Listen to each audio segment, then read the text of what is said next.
Enfin, en tout cas, il y a de l'humour ce matin, on peut dire. Oui. Hein. On vient de commencer la semaine. Nous sommes dimanche 23 du mois de Marcheshvan. Et le 16, 17, le 16. 16 du mois de novembre. Bezrat Hashem, on se rapproche de Hanouka à grands pas, on peut dire. Et puis surtout du soirée de gala qu'on organise, si Dieu veut, ici à Ashdod, avec Yuval Tayeb, le grand rabbin d'Israël, le Rav Shainin. Bezrat Hashem. Vous voulez montrer une photo? Non, pas besoin. On fera Bezrat Hashem un publié pour cela spécial. Bezrat Hashem Beito Guzman. Aujourd'hui, on fait Yom Rishon Masechet Avot.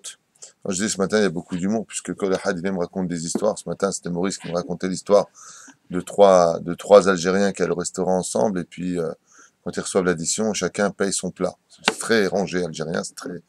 Et tunisien, il reçoit, non, non, c'est moi qui vous invite, Dan, je t'invite, Dan. Alors, il a payé pour tout le monde. Et puis, il y a trois Marocains qui arrivent au restaurant, et là, chacun dit, non, c'est moi qui paye. Non, c'est moi qui paye, c'est moi qui paye. Ils ont commencé à chauffer comme ça. Alors, il y en a un qui dit, écoutez, c'est pas compliqué. Apportez 3 bassines d'eau. Le dernier qui lève la tête, c'est lui qui a gagné, c'est lui qui paye pour tout le monde.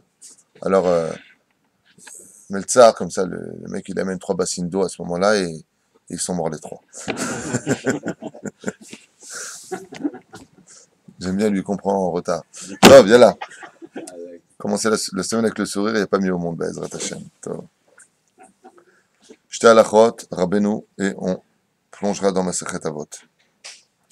À propos des bénédictions, vous savez que chaque chose que nous prenons dans ce monde, nous avons l'obligation de dire des bénédictions.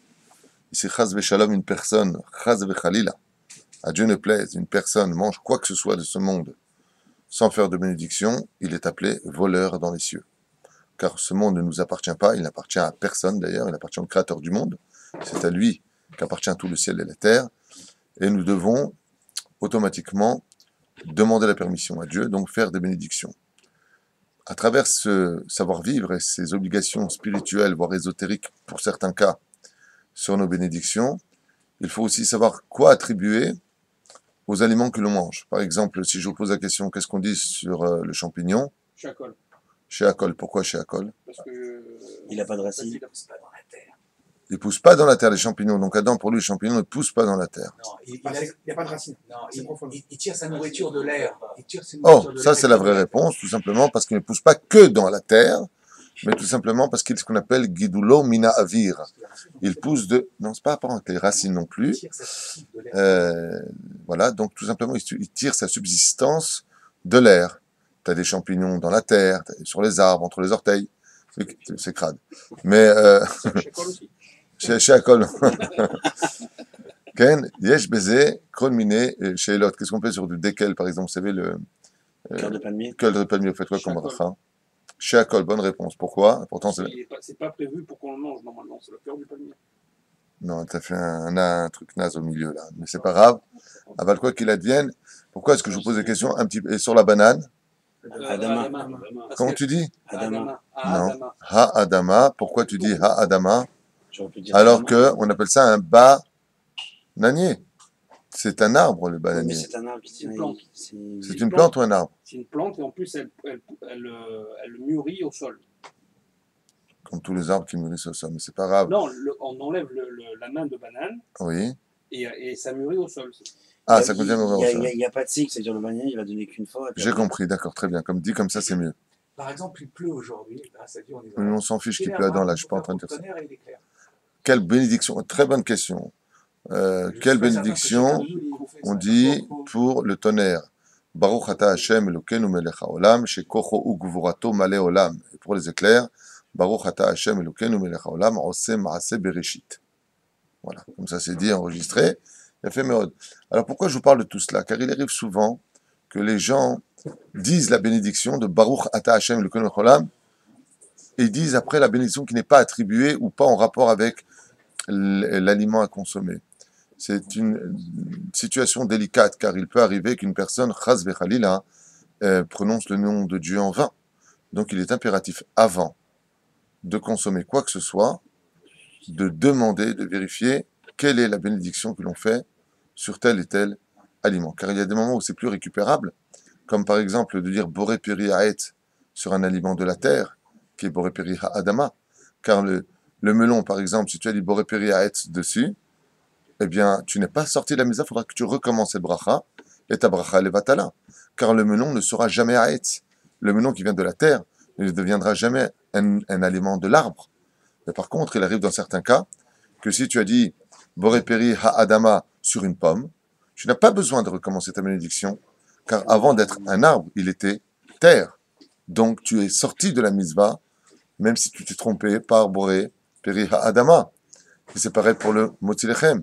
Tu as dit Baruch ata Hashem Elokeinu melech haolam, boré menu mezonot, et tu as mangé ton pain. Oh mince, je me suis trompé. Baruch ata Hashem, lama, non, mais putain. Boré, Miné, Mezonot, qui a créé toutes sortes de nourriture. Alors, c'est pas la bracha qu'on dit sur le pain, mais si tu l'as dit, tu ne recommences pas à Motzech Minaret. Tu ne refais pas la bracha.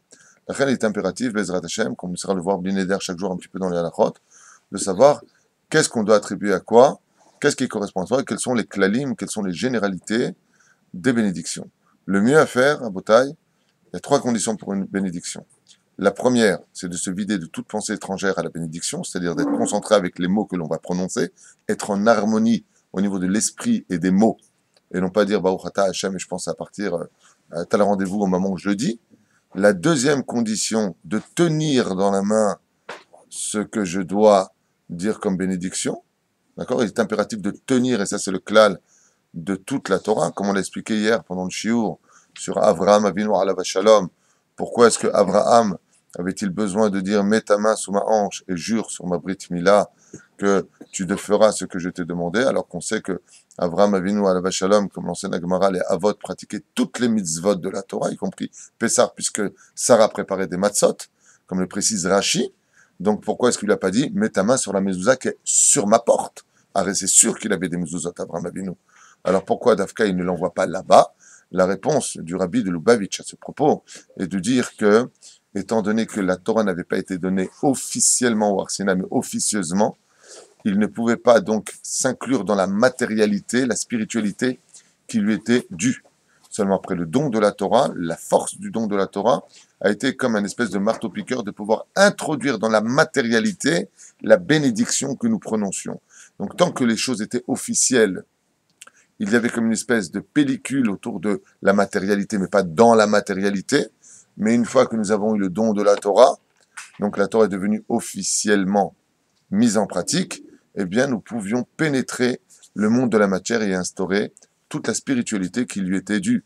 Donc comme la seule mitzvah qu'eut Avraham Avinu fut de faire la Brit Mila ordre divin, il lui a dit, même s'il y avait la mezouza, même s'il y avait le Sefer Torah, qui était donc venu de Shem et de Ever, les yeshivot de cette époque, puisque Yitzhak lui-même ira étudier 14 ans sur le Midrash, Yaakov aussi 14 ans chez Shem et Ever, qui s'apprenaient là-bas la Torah, le Talmud, ils apprenaient tout ce que nous connaissons, et encore bien plus que nous, puisque le Sefer Yetzer a été écrit lui-même par la main d'Abraham Avinu, et sur ce, on voit que il lui dit, tiens, et pourquoi tiens? Il faut que tu touches. Pourquoi il faut que tu touches? Tu peux dire, voilà, je jure sur ça. Pourquoi tu es obligé de toucher? Parce qu'en réalité, Achizat advarim, c'est-à-dire il ne peut pas y avoir on n'a pas le droit de jurer, comme le dit la Gemara, si tu poses pas ta main sur le Sefer Torah, sur la mezouza, il faut que tu tiennes la chose de la même façon. Je ne fais pas, si j'ai des fraises devant moi, je dirai pas Boré Peri Ha-Adama sur les fraises si je n'ai pas la fraise sur laquelle je suis en kavana, en connexion avec cette chose, je dois la tenir dans les mains. C'est pareil pour le Sefer Torah. Les gens ne le savent pas, mais souvent ils montent au Sefer Torah et ils posent la main à côté du Sefer Torah. Alors c'est vrai que c'est pas une halakha meforeshet, on n'a pas besoin de tenir aval zemumlat. Étant donné que tu as dit la bracha, Asher bahar ban mikol ha'amim venatanu torato, le Ré Akadosh dit que c'est bien de tenir comme ça, le Sefer Torah avec les deux mains, avec le voile comme ça, ou alors même pendant la lecture de la Torah, tu tiens le Sefer Torah de ta main droite. Pourquoi? Parce qu'on a dit, tu as fait une bracha, il faut tenir la chose. Donc il est impératif de tenir le Sefer Torah quand on lit la Torah, puisque celui qui monte à la droite doit lire avec le Chazan, mot à mot, car il n'est que la voix de celui qui doit se sortir de la mitzvah, comme vous le savez tous. La reine, première chose à retenir, c'est les 3 conditions qu'on vient de dire. La première, leafnoteta sechel. Attends, je fais une bracha. Et pas qu'on a l'habitude de faire. On est au téléphone à quelqu'un. Ouais, je comprends. Ouais, bien sûr. Vas-y. Comment on fait dans ce cas-là? Attends, juste un instant, ne quitte pas. Excuse-moi, c'est très important. Baruch, Ata Hashem, c'est quel salaire tu auras pour ça? Ça s'appelle Aïrat Shamaïm. Et nous, comment on fait? Ma pitam. Tu es avec moi ou tu es avec Dieu? C'est-à-dire qu'en fin de compte, la bracha chez toi, représentent, sont jugés bien sûr, hein. Tout ce qu'on dit c'est pour s'aider, pour s'améliorer à la venue du Melech HaMashiach Bezrat Hashem, c'est tout simplement montrer combien tu donnes d'importance à Hashem, que tout vient de lui. Donc tu peux dire à une personne, quand tu tousses, comment tu fais? Attends juste un instant, hein, tu fais ce que tu as à faire. De la même façon, les lefel dalim pour les brachot, quand tu viens pour faire une bracha, une mahlouket, c'est savoir celui qui fait birkat sur la route. Tfilat haderech. Est-ce qu'il doit le faire en roulant ou est-ce qu'il doit s'arrêter? Non, mahlouket. Le mieux, il doit s'arrêter sur le côté. Le mieux, il doit s'arrêter. Pourquoi? D'abord, c'est moins dangereux, mais que Tfilat haderech. Alors, le mieux, pourquoi? Et c'est pareil, quand tu fais une bracha, tu es en train de marcher par exemple, et je ne sais pas pour X raison, tu as besoin de boire quelque chose, même si on ne boit pas debout. D'accord? Si tu viens par exemple pour marcher, tu as besoin de faire une bracha, on va prendre l'exemple plus simple. Tu es en train de marcher et tu abraches une plante qui a des odeurs. Tu peux faire la bracha dessus, boreatse besamim, mine besamim ou aizbe besamim, peu importe. Oui? Donc qu'on ne marche pas en faisant ta bracha, tu t'arrêtes. Et le piège le plus flagrant que tout le monde plonge dedans, y compris certains rabbanim, même beaucoup de rabbanim tombent dans ce piège, c'est quoi? La bracha la plus difficile à faire sur place, de toutes les brachot. Asher Yatzaret Adam. La majeure partie des gens qui vont aux toilettes font Asher Yatzaret Adam, ils font Tfilat Haderech en même temps. Ils marchent, ils font Asher Yatzaret Adam. Pitom, il faut rester sur place, pour être concentré avec ta bracha. Voilà, on Tu s'arrête. dis rester sur place, rester à la sortie, quoi. À la porte de... Non, sur place, quand tu fais une tu sors dehors, tu dis Asher Yatzaret voilà. Adam et tu ne bouges pas de ta place. Ce sont les trois conditions, avoir l'esprit connecté à la bracha, tenir la bénédiction et savoir quelle bénédiction tu dois faire avant de la faire et non pas pendant que tu l'as fait. Non, Adama, alors c'est quoi? Tu viens de faire F-Sec, tu viens de parler, c'est-à-dire des choses simples mais importantes. Rabbeinu nous enseigne ce matin, après le Rabbi, nous passons à Rabbi Nachman de Breslev. Michaïl el-Haïl, et il nous dit,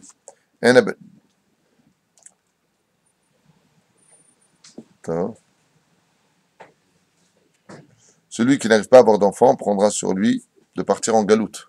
Ça veut dire qu'il a un tikkun à faire, s'il n'arrive pas à avoir d'enfant, qu'il prenne sur lui de partir en galoute. Bien entendu, s'il fait une telle chose qu'il ne le fasse pas selon ses dire à lui qu'il va voir son rave. Tout ce que l'on dit, c'est avec l'orientation de son rave. Ayored de Manout, Ravero, Keiluba al Eshetreo. Celui qui vient copier son prochain dans ce qu'il fait, comme si qu'il a pris sa femme. Kshenimsar Adam Beyat son Av. Je ne sais pas exactement ce que ça veut dire quand je fais ça. Je ne remets pas en question ce qu'il dit, mais. Ken, exactement. Celui qui vole son prochain, c'est comme si qu'il lui a pris sa femme. Kshenimsar Adam Beyat. C'est pareil, quand tu voles une personne, tu n'as pas volé la personne derrière Hagav.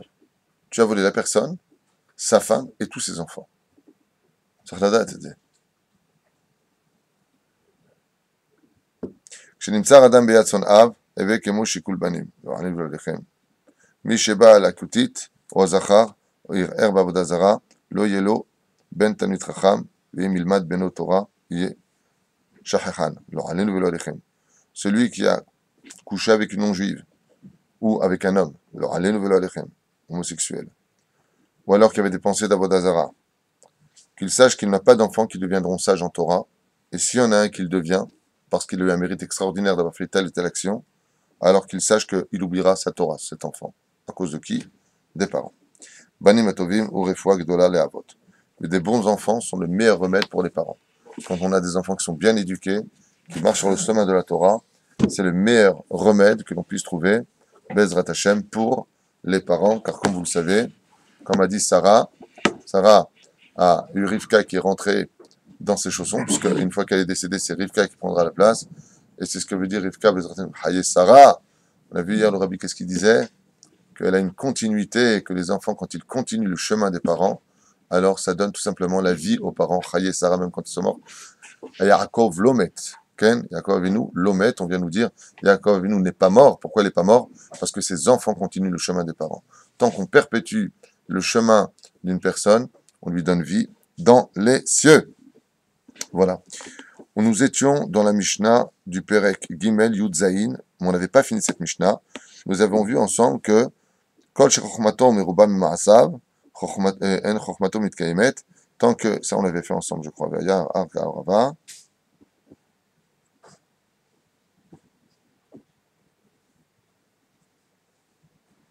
Non, on va commencer la nouvelle Mishnah. Rabbi Eleazar Hisma Omer. Kinin ou Pitre Nida. Hen en goufé alachot, kufot, vegematriot, par peraot la chokma. Qu'est-ce qu'il veut nous enseigner? Ici, Rabbi Eleazar Hisma. Normalement, c'est Ben Hisma. Ici, il dit pas. Bezrat Hashem. C'était donc l'élève de Rabban Gamiel, Vigam de Rabbi Yehoshua. Et il nous dit comme ça. Korbanot ha'of shel torim uvnei Yona nikraim kinin. Les korbanot que nous apportions au Beth Amikdash, sur lesquels on faisait les korbanot avec les oiseaux, comme par exemple, il dit les pigeons, exactement, les torim, ou les yonot, ou les femelles, ken, les pigeons, les colombes. Yesh bem halachot chamurot kshe'en mitarvim ze baze. Il y a des halachot compliquées et ambiguës quand elles sont mélangées les unes dans les autres. Kegon, chova venedava. Entre un korban qui est obligatoire et un korban qui est un don de soi. O ola vechatat. Ou un korban ola ou un korban chatat, qui sont deux sortes, comme c'est marqué dans le Masechet Zvahim. Là-bas, on nous parle de chaque korban, à quoi il correspond. Ah, le Masechet Shlema, Katuv, I, Besof Seder Kadashim, Mesaken, Kinin, Aoseket Bedine, Elu Pitrenida. Et de quoi est-ce qu'il dit là-bas, à propos des lois de la Nida? Il dit que ce sont des lois qui sont difficiles. Dine Isha, Nida, Sheavda, Vaseta, et Tzricha Lishmor, Ad, Shetarzor, les Petach, Nidata. Il y a une Mishnah là-bas, il nous envoie vers des halachot. Il explique qu'en fin de compte, la Mishnah vient nous enseigner des problèmes de halachot ambigus. Il y en a qui disent que ça vient parler des korbanot, des yonot, à savoir des pigeons. Quel korban correspond exactement à telle et telle chose? C'est des lois qui sont ambiguës. Il y en a qui disent qu'on a une autre référence, que si on parle des lois de la Nida, qui sont des lois compliquées. Yeshkan inanim chamurim vechishbonot mesubachim, car ils sont empreints de lois compliquées et de comptes mathématiques compliqués, aussi bien pour l'un que pour l'autre. Hen goufé alachot, et ce sont elles-mêmes qui sont l'achot ma'adavar omer, alachot aikariot besodiot batora sheba alpe. Et pourquoi on parle de ça, de ça? Parce qu'elles sont le fondement de toutes les lois orales. Zaïdan. Tkufot, zotomeret cheshbon, le compte, le décompte, arbat kufot hashana, correspondent à 4 temps dans l'année. Dainu chokhma, atechuna, qu'est-ce qu'il dit ici? Astronomia. Tov. Vegematriot, chokhma, aheshbonot, ve'andasa, par peraot la chokhma. כמו שהפרפראות שבאות לפני הסעודה כדי לגרות את התיאבון, או לאחריה לקינוח סעודה, ואינו עיקר הסעודה, כך החוכמה הללו אינן עיקר החוכמה, אלא תפילות לה. Ça contredit un peu ce qu'il vient de dire. Il dit ici, par Perot la Chokhma. Par Perot, c'est ce qu'on appelle un petit peu papillonner au-dessus de la Chokhma, de faire tous ces genres de comptes. Mais comment il peut dire une chose pareille? Bizarre. Par Perot la Chokhma, Kemo par Perot, Shebaot, Lifnei HaSeuda. Comme une personne. Comme des mises en bouche. Oui, des mises en bouche. Des hors d'œuvre, des... Oui, mais alors pourquoi tu me dis que c'est le Icar? Comment le Icar, il peut être la mise en bouche? C'est ça qui donne envie de continuer. Ah non, certainement pas, non. C'est pas ce genre de là qui donne envie de continuer, tu vois. Dafka, une des Gemarot où je me suis arrêté en plein milieu, c'est Zvahim, tu vois, sur le Korbanot. Ça donne pas envie de continuer. C'est difficile. C'est vraiment des Gemarot que tu étudies les Shem Shamaim, hein. Je peux te le dire. Tov, en tout cas pour moi. Kach ha-chokhmot alalou enan ikar ha-chokhma elat felot la. Il dit c'est exactement le contraire. Il dit qu'en réalité, ces chokhmot là, elles sont tafel. Accessoires. Bon, c'est difficile de dire cela. Il dit qu'en réalité, ce sont des lois qui fusent l'esprit de l'homme pour mieux comprendre, en fin de compte, la suite de la Torah chez Baal Pé, la Torah écrite. Les filles Améri. Rabbi Eleazar, Adrich et Adam Belimudo. Ah, d'accord, ok, maintenant je commence à comprendre. Le Méri vient nous dire que si Rabbi Eleazar a écrit cela, c'est pour enseigner à l'homme quelle est la façon meilleure de pouvoir étudier la Torah orale, Bezrat Hashem, sur une très bonne base. Et c'est quoi cette très bonne base? C'est la base de savoir la complexité des lois de la Nida, ainsi que la complexité des lois des Korbanot. Si tu y arrives, alors Bezrat Hashem, tu arriveras très facilement maintenant à étudier tout le reste de la Torah. Donc quelque part, maintenant je comprends. C'est le Ikar d'un côté, parce que c'est la base, mais c'est le Tafel, parce que c'est pas que le but. Le but, c'est de plonger dans toutes les autres lois qui pourront s'acquérir de façon beaucoup plus facile quand tu t'adresses à ce genre d'études. Aujourd'hui, quand on écoute ce genre de choses, si mon épouse, que Dieu la bénisse, serait là, elle me dirait, mais d'accord, mais comment on peut le vivre aujourd'hui? Ce qu'on vient de dire qui était un peu compliqué pour nous au début. Ken, eh bien, c'est tout simplement que quand tu viens pour étudier la Torah et que tu dis, comme une Gemara ou une Mishnah, je comprends rien, on est en train de te répondre justement. Ce que tu vois comme étant au deuxième degré à tes yeux n'est autre que la base de tout ce que tu vas essayer de comprendre par la suite. Le chemin du début de la Torah est très difficile. Tu prends des Gemara, tu prends Rachid, tu prends Tosfot, tu prends le Marshal, les Rishon, les Acharonim, tu commences à étudier, c'est très difficile. Je comprends rien, je comprends rien, je comprends rien.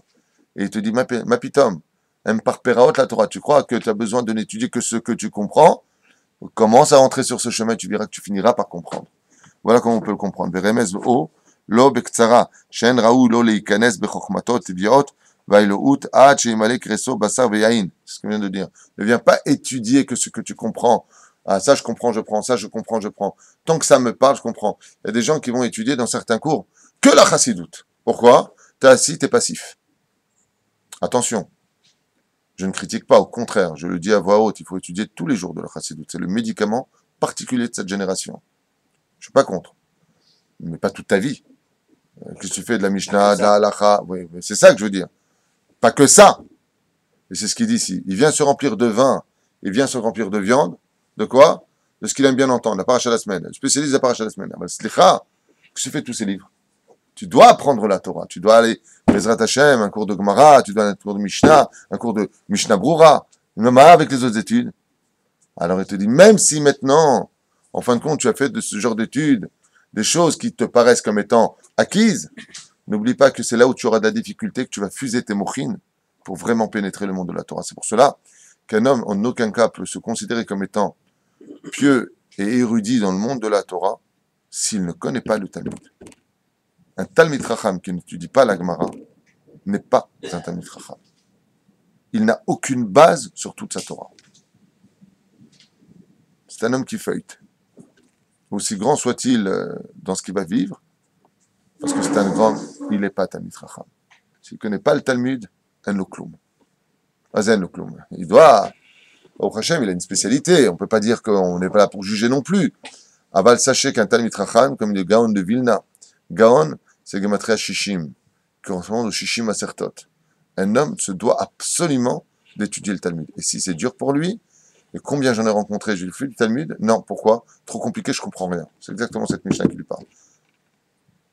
Rabbi Elazar Chisma, il lui dit, ben justement, c'est par Peraot que tu crois à tes yeux, qui sont le fondement de toute ta émouna sur la Torah chez Baal Peh. Il fait, רוצה לומר חוכמת התורה והתלמוד, תורה שבכתב ותורה שבעל פה, הוא תפס קנין ופתחי נידה, שהם בסדרים האחרונים. קנין בסוף סדר קידושים, ונידה בסוף טהורות, qui se trouve là-bas. Donc en général, qu'est-ce qu'il a fait lui? Il a pris les choses qui sont à la fin des deux sdarim de la Torah chez Baal Peh. Comme par exemple, il le rapporte ici, Kinin, c'est-à-dire les korban sont dans quoi? Dans le premier cas, Pitrenida, Shem Sdarim Acharonim Kinin, sauf Seder Kedoshim. Kedoshim, c'est à la fin. D'accord? Venida, sauf Seder Teorot, qui est à la fin aussi de Teorot. שראו לו שילמד תחילת כל התלמוד בתחילה ועד הסוף, ואחר כך שישלים עצמו בחוכמת התלמוד, יתחיל בחוכמות האחרות. Et voilà ce qu'il vient de dire ici, je l'avais bien compris, c'est ce qu'il dit à la fin. C'est pour ça qu'avant d'aller s'occuper des autres chokhmot, des autres études, d'abord il commence par le Talmud. La Mishnah, il commence par la Halacha, il commence par la Torah orale. D'abord. Et ensuite, Be'ezrat Hashem, il va en parallèle de cela pouvoir étudier la Torah, la paracha de la semaine, mais qui n'en se tiennent pas à ne vouloir apprendre que ce qu'il va apprendre. Et pourquoi je parlais de la chassidoute? Parce que malheureusement, dans ce merveilleux cadeau qu'est la chassidoute, il y a des gens qui s'en tiennent à cette Torah un peu, je dis bien, avec pincette, qui est des fois enseignée, je dis bien des fois enseignée, pas par tout le monde, mais un peu légère, quoi. C'est très philosophique. Il faut être bon dans la vie, tout vient d'Hachem, et attention, c'est le fondement de toute la Torah. Mais c'est très bien, mais à une condition. Tu sais à quoi tu ressembles? Tu ressembles à un homme qui mange beaucoup d'épices, mais tu n'as pas encore eu le steak. Le steak, c'est le Talmud. La chassidoute, l'étude d'à côté, c'est les épices de ton steak. Donc quand on te sert un bon plat, ça sent bon la chassidoute. Ça sent bon d'étudier la paracha de la semaine. Ça sent bon d'étudier ce que j'ai envie d'étudier, les sipurim. C'est très bien. Ah ben la vraie étude, elle est où? La vraie étude, elle est où? Et c'est ce qu'il dit, écoutez bien. V'achar sheyashlim atzmo bechokmat ha-Talmud. Maintenant que tu t'es rempli de l'intelligence du Talmud, יתחיל בחוכמות האחרות, המובא לחוכמות אחרות של החוכמות הלימודיות, חוכמת התכונה ומספר, והתשבורת והשיעור, וכן על זה הדרך. Toutes les autres sciences, בעזרת השם, tu pourras les étudier. ומהם נבוא לחוכמות הטבעיות והעילאות כמו שנודע למבינים, וכן על זה הדרך. Donc ici, le premier sidère qu'on a eu, c'est que un homme, בעזרת השם, devra comprendre que il a intérêt à parcourir la Torah orale, car on ne pourra jamais comprendre la Torah écrite si on n'a pas d'abord l'explication, le mode d'emploi de la Torah orale. Bon, cette Mishnah-là, on vient de la finir. Moi, j'aimerais rajouter quand même quelque chose d'important au nom de Rabbeinu, Rabbi Nachman de Breslev. Il y a beaucoup de gens qui, dans leur Talmud, se prennent beaucoup la tête. C'est-à-dire que des fois, tu étudies, puis tu te bloques. Tu vas rester. Pas tout le monde est capable de faire cette chita qui appartient au Rav Ben Sion Abba Shaul. C'est comme ça qu'ils étudient. Ce qui est bon de faire, celui qui veut écouter un bon conseil, d'abord il finit tous les chasses. Bekiut. Ezrat Hashem. L'obéion. C'est-à-dire Gemara, Rashi Tosfot. Ou Gemara, qu'il sache de quoi d'abord tout le Talmud y parle. Aujourd'hui, vous avez leur Schenstein, les bleus là, ou Bordeaux en français, ils ont traduit même en français. D'abord, une idée générale du Talmud. D'abord. Une fois que c'est fait, tu as eu cette générale connaissance de tout ce qui a marqué dans le Talmud, au moins de ce que dit la Gemara sans rentrer dans les pilpoulim. Ensuite, tu reviens sur ces Gemarotes, une après l'autre, Beyoun. Mais d'abord que tu aies une généralité. Ensuite, deuxième chose, quand tu reviens Beyoun, si tu n'as pas compris, Rabbeinu il dit, continue. Pourquoi? Parce que le fait de continuer, ça te donnera de l'éclaircissement sur ce qui a été fait ici. Quand tu arrives à la fin de ton étude, alors tu reviens sur cette Nekuda. Et si tu ne la comprends pas, tu reviens sur cette Nekuda quand? La nuit. Car la nuit ouvre l'esprit encore plus. Et si tu ne l'as pas encore compris, quand tu reviens dessus, le Shabbat. Parce que le Shabbat, tu reçois Chaya, Neshama Yetera, une Neshama en plus. Ce qui fait que tu vas, Bezrat Hashem, des fois, il faut savoir lâcher prise pour mieux revenir sur la prise. Vous avez compris ce que je veux dire? Kacham Itkadim a fait. Sinon, ça peut devenir barbant. Moi, je me souviens, quand j'étais au Kollel, avec mon Rav, on était resté 2 semaines sur une couchia. J'ai été voir mon Rav, j'ai dit, écoutez, si on reste encore un seul jour sur cette même couchia, je peux plus. Non, c'est vrai, c'est pas que tu apprends rien, mais des fois, tu vas étudier dans la Gemara, c'est prise de tête comme ça. Mais c'est intéressant parce que tu dois trouver, toi, tu te casses la tête, c'est un casse-tête chinois d'une certaine façon, et vraiment, ça te fuse l'esprit, tu le vois. Tu vois un enfant qui étudie le Talmud, excusez-moi, mais c'est un adulte. Vous prenez un enfant de 12 ans, 13 ans qui étudie le Talmud, il a un comportement d'un homme de 30 ans, 40 ans qui n'a pas étudié la Torah. Il est mature dans sa tête. Il a un esprit qui est développé, il est rangé, il a un derech eretz que tu trouves vraiment rarement chez les autres. Tu le vois. Tu le vois dans les bar mitzvot. J'ai été à plusieurs bar mitzvot de gens qui sont jugés. C'est un état fait sur le terrain. Je ne demande pas votre avis, quoi. La danse, c'est du canard, c'est teubé, quoi. Pas très loin, hein. Et quand vous allez, j'étais une bar mitzvah là, d'un ben Torah, d'un garçon qui étudie en yeshiva. Il est bar mitzvah. Faut voir comment il accueille les gens, comment il est posé. Zedvar Torah, il a fait. Quelle assurance. Et tu vois tous ses amis, toute la classe, il y a une différence énorme. Vous allez à Bnei Brak, vous voyez des enfants de 13 ans qui ont fait la bar mitzvah, qui étudient la Torah. Tu poses une question, slicha, bon, ça ne veut pas dire qu'il ne va pas te pousser, ça veut dire qu'il n'y aura pas des bêtises, c'est des enfants malgré tout. Mais il y a une maturité qui est flagrante et que tu trouveras nulle part. Qu'est-ce que tu veux dire, Adam? J'allais poser une question, excusez-moi. Oui.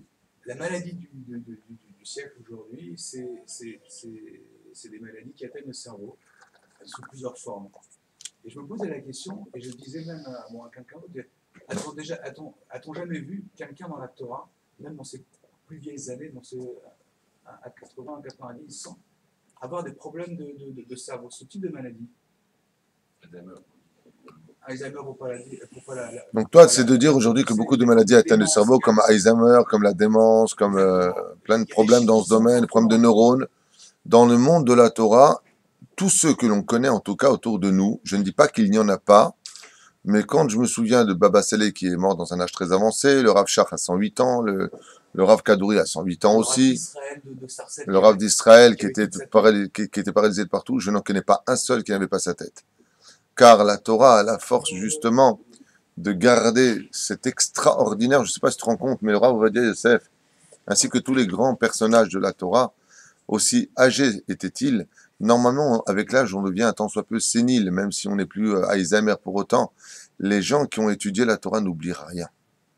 Non seulement ils oublient rien, mais quand tu les entends faire un cours, toi qui es jeune, tu as besoin de leurs références à eux pour savoir. Ils te disent, oh Yosef, 90 ans, il est encore assis sur sa chaise. Dans un cours d'une heure, il te donnait 40, 50 références. Balpé, sans livre, sans rien. Comment c'est possible? Parce que la Torah, c'est la Chokhmah. Et donc, quand on est capable d'attraper le monde de la Chokhmah, le monde de la Torah qui est éternel, alors que tes 90 ans ou tes 108 ans n'ont aucune signification face à l'éternité, car ton cerveau devient éternel, ta Chokhmah devient éternelle. Il y a ce qu'on appelle justement dans la Chassidoute, le Rabbi Nachman de Breslev appelle ça, qu'on étudie la Torah, Itratshut Amochin. Traduisez ça. Le Itratshut, renouvellement du cerveau. le renouvellement du cerveau. Ça renouvelle les neurones. Quand on connaît ces maladies, c'est justement les neurones qui... Et justement, dans ces maladies, c'est les neurones qui vieillissent et qui s'éteignent. Absolument. Donc, plus une personne étudiera la Torah, et d'ailleurs, qu'est-ce qui se passe? Quand une personne est Alzheimer et qu'il a un gros héritage, on a tous les boules. Pourquoi? C'était quoi le numéro de compte? 32, 37 je ne sais pas plus quelle banque. C'est dangereux. C'est dangereux. Attention. Hein? Très dangereux. Je connais une personne âgée, mesquine, il perd un peu la tête. Hein? Et une fois, je l'entendais comme ça. Oh! Oh! Et il s'est trompé d'immeuble. Il ne sait plus quel immeuble prendre. Ou pire encore, il est monté chez nous, mais au lieu de monter, s'arrêter au 2e étage, il est monté au 4e étage. Et vous n'avez pas au 4e étage? On n'a jamais habité au 4e étage. Là, Matzav, miskinim. Avalmi chez Batora. Mais par contre, tu vois, chez Rav Ovadia Yosef, c'est exactement le contraire. Quand tu lui donnais quelque chose, un message roll par un numéro de téléphone d'une personne, il fallait le répéter à chaque fois qu'il a besoin de le faire. Ah, mais quand c'est chez Torah, une seule fois. Et un jour, on lui a posé la question, et je ne comprends pas. Vous avez un des cerveaux les plus développés au monde. Comment se fait-il qu'on doit vous répéter constamment le numéro de téléphone de votre fille? Il a dit, tout ce qui est roll ne rentre pas. C'est bloqué, ça rentre pas. Tu comprends? C'est la différence entre un homme qui a laissé de la chokhmah sur terre et qu'est-ce qu'on prend aujourd'hui, les souvenirs du Rav Yosef. On prend sa chokhmah. Lachem Bezrat Hashem Meod Meod Chashuv, très important pour nous tous, de prendre sur nous, comme il a fait Baruch Hashem Avraham, notre ami ici, Binyamin.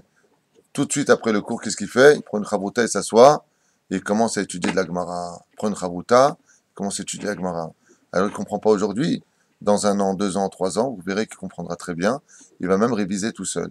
Mais si on commence jamais, alors automatiquement, on ne saura jamais. Le Mashiach sera déjà arrivé, il dit Adam. Très, très perspicace ce Adam ce matin. Babi, va continuer ta prière, Tzadik. Deuxième Mishnah, nous rentrons dans le chapitre numéro 4 de Masechet Avot.